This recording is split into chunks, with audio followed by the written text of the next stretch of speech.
Thank you. Lieutenant Conde, Oh, Enriquez. Kumain ka na ba? Tara, kain muna tayo. Ano, kumusta? eto, napagalitan. Desk duty daw muna ako until further notice. Pwede ba kita makausap? Oo naman, ano ba yan? May gusto na sana ako itanong sa'yo.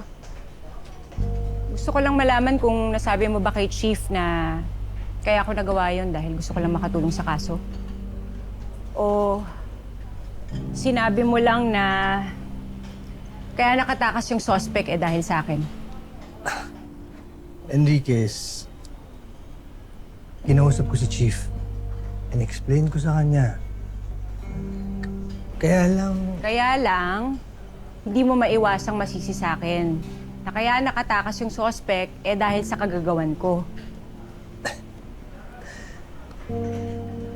Bobby, ayaw naman kitang sisihin na natakasan tayo. Pero tingnan mo nga si Noble, oh. Paano kung ikaw yung nasaktan? Halimbawa, naabutan mo siya, tapos nanlaban. Oh, bakit? Kaya ko naman ipaglaban yung sarili ko, ah. Gusto mo, one-on-one pa tayo, eh.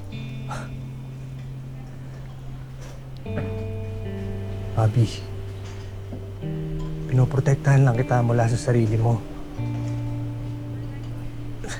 Pakinggan mo nga yung sinasabi mo, oh. Kaya mas mabuti siguro kung mag-desk job ka na muna. Magpalamig ka. Tsaka pwede ba, makinig ka sa akin. Dahil kasama mo ako sa lahat ng pinagdadaanan mo. Kasama. Kasama, ha? O sige nga, sabihin mo nga kay Chief na may kasalanan ka rin. Para pareho tayong desk job. Ano, kaya mo? Sige nga. Kasama pala sa pinagdadaanan, ha?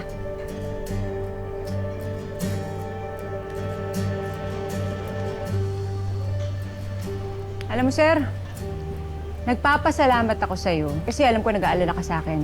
Iniisip mo yung kapakanan ko. Pero alam mo, sir, minsan, hindi natin kailangan ng sermon at pag-aalala. Ang kailangan lang natin minsan, kakampi.